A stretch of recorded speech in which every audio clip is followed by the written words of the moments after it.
All right. Should be up and going right now. I just changed the setting on my personal Facebook page. So if you guys are viewing this on Facebook, please, you guys can always share directly from my personal Facebook page or the Alliance for a Safe Texas page. And if you guys are viewing this on YouTube or Twitter, please like and share. And the same thing on Facebook. I wanted to come in live. I hope that the internet holds out okay. Um, it's kind of spotty where I'm at right now, but I wanted to come in and try to provide a little bit of an update on an issue that many of you guys know I've been working on, specifically with these facilities that are housing unaccompanied minors in the state of Texas.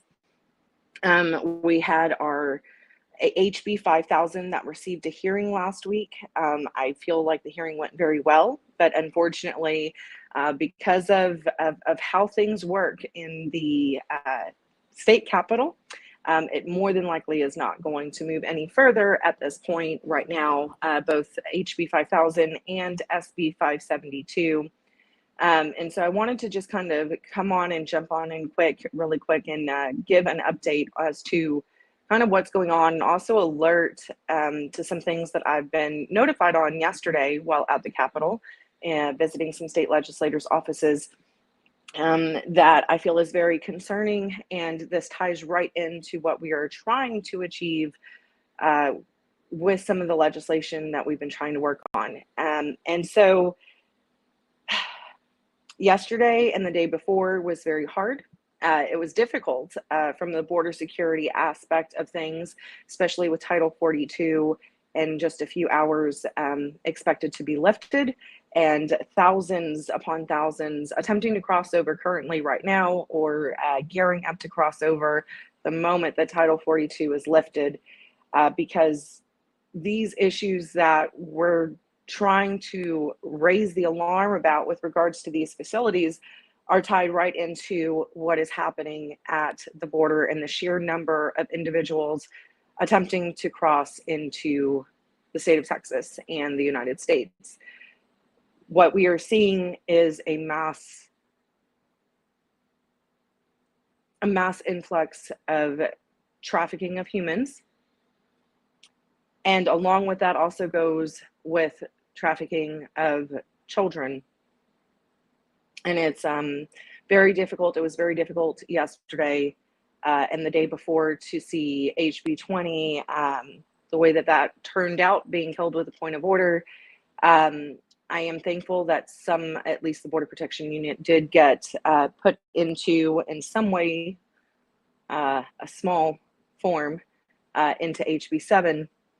However, if our borders are not secure, that is going to ensure the trafficking of more children being used, unfortunately. So let's just jump right into it. As far as the legislation HB 5000 goes, and guys, I can't see, I'm having to do this from my phone. So please let me know that you guys can hear and see okay, and that everything is a-okay. But as far as the legislation, HB 5000 and 572, both of those pieces of legislation were attempting to give state and local authorities some more of much necessary insight or oversight into these facilities that are housing unaccompanied minors. ORR, the Office of Refugee Resettlement, that works directly under HHS, which is that they are basically over the care of unaccompanied minors that arrive into the United States. And you guys know we were up there in DC testifying just a few weeks ago about what is happening with the trafficking of these children, including what's happening right here in the great state of Texas. But then also part of these facilities are a big part of it. And ORR had stated not too long ago on a fact sheet that they are anticipating on opening nearly 300 of these permanent facilities, smaller permanent facilities and influx facilities throughout, I believe it was 26 or 27 states throughout the United States, through an information request that we had put into one of the local counties where some of these facilities are opening here in Texas, had seen some reports that Fort Bliss, areas like Fort Bliss, is going to be stop being utilized for housing unaccompanied minors. That's been a site that has been open for quite some time. And so the concern of movements like that, of course, and there's concerns, of course, of all of these facilities, is that there's going to be an even more of a shift of shifting away from these larger influx facilities like in Fort Bliss, like in Pecos, like we saw in Cadiza Springs, and to shift more towards these smaller, more permanent facilities. That's a major concern for you guys who have been following us for quite some time. You've probably seen my reporting on that on Substack, trying to raise awareness to what is happening, because unfortunately what we're seeing, and it's not just here in the state of Texas, from what I'm hearing, even from the congressional level, is that these facilities are seemingly same thing, opening up overnight in some areas with no communication whatsoever to the local and state authorities where these facilities are attempting to open up. And with the rising of Title 42, or with the lifting of Title 42, we anticipate that is going to continue to happen. More and more of these permanent facilities, literally bringing a lot of these issues into particularly rural areas where are targeted simply because it is cheaper property. And there's an onslaught of concerns and issues along with that, particularly in the rural areas. HB 5000 attempted to require that these facilities are licensed by the state. SB 572 attempts to give local and county authorities a little bit more authorities to control where these facilities are opening.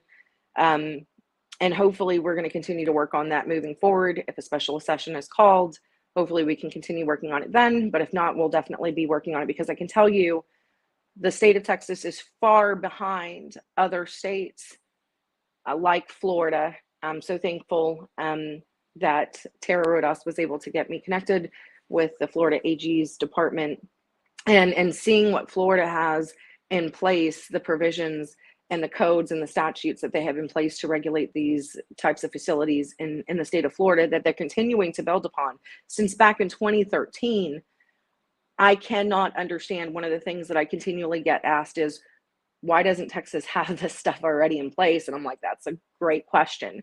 So I think moving forward, this is going to be a main focus for me personally and for Alliance for a Safe Texas, to try and get Texas up to speed to safeguard our communities and to safeguard the children that are in these facilities. But one of the things that I really want to focus on, number one, guys, be aware when we talk about the local actions, and I talk about being a watchdog. This is one of the biggest things right now that I'm trying to tell people to do. Become a watchdog. If it is an old abandoned school, an old abandoned hospital, an old abandoned nursing home, or a previous type of child facility, that state child facility that may have been opened, that's going to be a primary target for one of these facilities to attempt to open. So become a watchdog, because again, like we're saying, a lot of the issues stem with HHS, ORR, and these for and non-profit agencies, NGOs, are not communicating. They are opening these facilities in some cases seemingly overnight, with no communication whatsoever. And people from the congressional level to congressmen putting in even FOIA requests for simple things such as a copy of the contract between HHS and these NGOs, they're being denied. They're being denied information, critical information to the safety of the local residents there and the already strapped rural areas, and the safety of the minors that are in these facilities. Information such as emergency evacuation plans, information and plans of how to handle if a UAC escapes out of or runs away from one of these facilities, if there's an incident inside, who has jurisdiction. These are and it does allegations of abuse and things of that nature, who would handle those types of situation inside of these facilities, where even the local law enforcement is not being alerted to these issues. There's an onslaught, so many, and I hope to be able to eventually get around to writing a Substack with some exact examples of some of these locations of what these areas have been experiencing. But then I also want to kind of change gears a little bit, to raise awareness of the other side of things, from the state foster care, child protective services level, of what we've seen for quite some time, what we've heard, and even what was confirmed to me even just as recently as yesterday, while I was at the Capitol, from a very credible person that works for a state legislator. A while back, we were hearing reports even up through the panhandle of Texas, where young girls in particular, but children in particular, were coming into some of the hospitals, and with clear signs of abuse, where the insides of young little girls were completely ravaged. And during this time, when we started hearing these allegations of this occurring in some of the hospitals in Texas,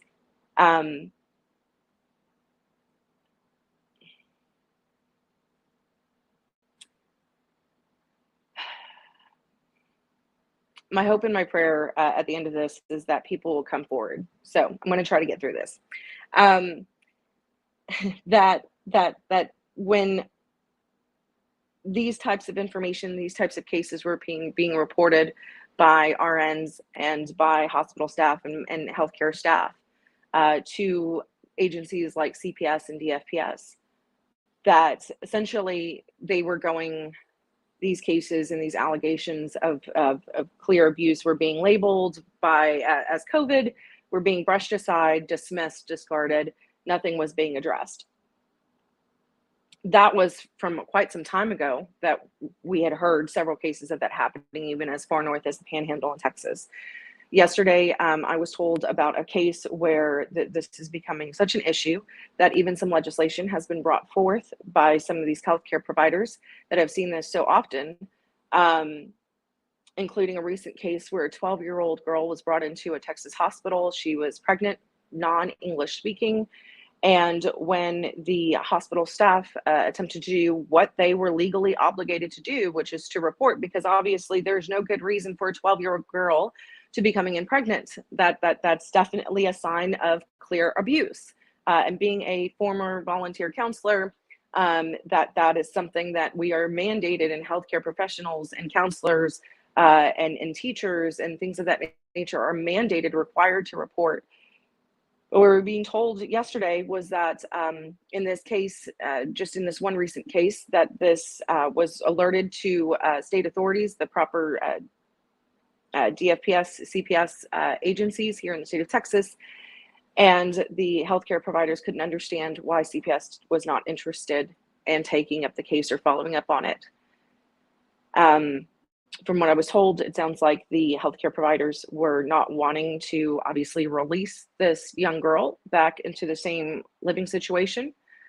Very well could be one of these situations like we've heard Tara Rodas talk about, where there's several kids living in one apartment or home, one of these several cases that have fallen through the cracks. But my issue with this is that CPS and DFPS here is already under so much stress and so much strain. We can't even take care of American children. We have no right as a country to even pretend and sell a bill of goods that doesn't exist, that send your children here, come here with your children, send them here, and we're going to take care of them and they're going to be safe. That is a clear lie, a clear and blatant lie. And when the narrative is spun that, oh, well, these people are coming here for a better life, when these children are being trafficked, when a 12-year-old girl comes into a hospital and state child protective service agencies willingly turn a blind eye, Is that the better life that we are claiming that we're going to provide them as a state and as a country? I was on Twitter Space last night with Kevin with Project for Immigration Reform. It's always a great Twitter Space, and there were several on there, and several other states like South Carolina, even and also Florida, like I said, have actually drafted strong legislation and codes to try to do all that they can to assert state authority and address some of these issues.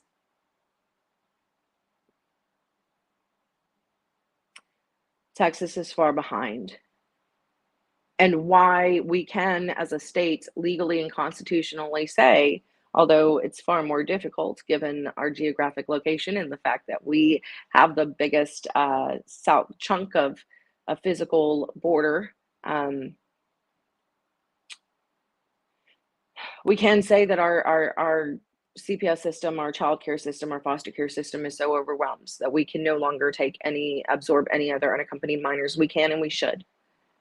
We're not doing that. In fact, while I believe I just saw an alert, a notification that HB2 or HR2, HB2, that on the congressional level has been passed out of the House. And one of the provisions, from as I understand it, is that money, they're aiming to take away some of the funding from these NGOs. It's crucial. However, I'm here to also tell you that here in the state of Texas, instead of defunding some of these NGOs that are helping to facilitate, and there are clear concerns, we as a state are actually reaching out to some of these NGOs to help, not just with the care of the unaccompanied minors, but with the care of the foster care system, children here as a state, meaning that NGOs such as Endeavors and such as Catholic Charities, for example, are caring and not only getting funds, acquiring funds for the care of unaccompanied minors, but they are also very likely acquiring funds to help operate and alleviate some of the issues within our own state foster care system. And when I had said that last night in the Twitter space, one of the responses was, wow, what? Yeah. While other states are attempting to strip away some of the funding and some of the authorities trying to insert some state authority over these facilities, we as a state right now are actually helping to expand some of the operations within these NGOs. So it's very concerning. No one's really paying attention to this. We've tried with HB 5000 and SB 572 to address some of these issues. I'm not going to stop. That's going to be my main focus, is to try to get the great state of Texas up to par with what some of the other states are doing with regards to these facilities, things that should have been in place for quite some time. Because as of right now, all we have is a singular small local government code, basically requiring that these facilities do nothing more than ensure that they have water and electricity. And even in some cases, that's not even happening. So we've got a long road ahead. We're not going to stop fighting. We're not going to give up. I pray for our country. I pray especially for the great state of Texas. Pray for those on the front lines. And I pray that the exploitation of children stop. Like I said, we can't even take care of our own American children. Trafficking within CPS is well known, well documented. It's unacceptable. And yet here we are. And we're just allowing more children to be funneled into the system. And with allegations of state official or state agencies, child protective agencies turning a blind eye to clear reports and allegations of abuse of these children, it's enough to want to make people flip over tables. So anyways, I just wanted to give you guys a quick update. I'm so thankful I'll be joining, hopefully visiting into the Fredericksburg Tea Party. They are meeting tonight. I'm excited to go and be with some like-minded people, enjoy a good dinner, and hear what their speakers have to say tonight. We're in for a long road, long battle ahead. And anyways, thank you guys so much. Hope you guys are praying and taking action. And like I said, if you're on the local level, become that watchdog. And if you are an RN, if you are an administrator, we need people to come forward in these healthcare facilities to be brave and to come forward. If you are experiencing what we had just talked about, cases of these children coming in, clearly being abused, and state agencies turning a blind eye, we need more whistleblowers. We need you to come forward. We need you to be their voice. This has to stop, and it's not going to stop unless people stand up and take a stand and say this is happening. So anyways, thank you guys so much. Have a great day.